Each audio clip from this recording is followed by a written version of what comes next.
At narito na naman ang mainit na balita mula sa mundo ng social media natin sa inyo ni Madam Chika. Isang nakakabiglang balitang lumabas ngayon tungkol sa dalawang mataas na opisyal ng gobyerno, sina House Speaker Martin Romualdez at Pangulong Ferdinand Marcos Jr. Ayon sa mga ulat, nakuha ang kanilang mga fingerprints mula sa mga bangkay ng mga hindi pa nakikilalang tao at ngayon ay nakatakdang maghain ng kaso ang mga otoridad laban sa kanila. Sa detalye narito ang mga kasama namin. Ayon sa isang lihim na pagsisiyasat na sinasagawa ng mga otoridad, nakuha ang fingerprints ni Romualdez at Marcos mula sa mga bangkay na natagpuan sa isang lugar sa probinsya ng Samar. Ang mga bangkay may tinamong umanong sugat sa mga kaugnay sa ilang mga operasyon ng hindi pa nakikilalang grupo. Matapos ang ilang linggong imbestigasyon, inihayag ng mga otoridad na may direktang koneksyon ng mga nasabing pangalan sa insidente. Nakasaad sa mga ulat na ang mga bangkay ay nadiskubre sa isang abandonadong gusali at lumalabas na may mga ilang dokumento at materyales na uugnay sa ilang mataas na opisyalis ng gobyerno, kabilang ang mga fingerprints na nakuha mula sa mga bangkay. Ayon sa mga eksperto, ito ay isang matinding ebidensya laban sa dalawang opisyalis na maaaring magdulot ng malaking epekto sa kanilang mga posisyon sa gobyerno.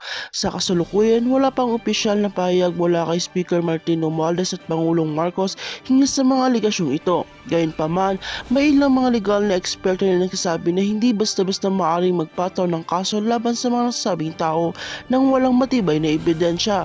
Subalit kung mapapatunayan ng pagkakasangkot nila, maaari itong magresulta ng mga lubang parusa, kabilang ng pagkawala ng kanilang mga posisyon at posibleng pagkakakulong. Sa ngayon, ang kaso ay patuloy na sinusubok ng mga otoridad at ayon sa mga analyst, ang resulta nito ay maaaring magdulot ng malaking pagbabago sa kasalukuyang administrasyon. Kasunod nito, ang buong bansa ay nakatutok sa magiging takbo ng investigasyon at kung ano magiging hakbang ng korte laban sa mga nasabing opisyal. Tiyak na magiging malaking usapin ito sa mga darating na linggo. Ang mga susunod na hakbang ng korte ay inaasahan sa mga darating na araw, kaya't patuloy nating subaybayan ang kasong ito.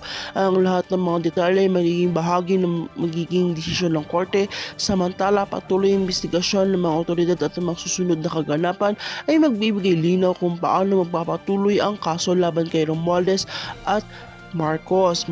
At kung bago ka pa lamang sa akin channel ay huwag kalimutan mag-like, share, and subscribe para update ka sa aming bagong balita.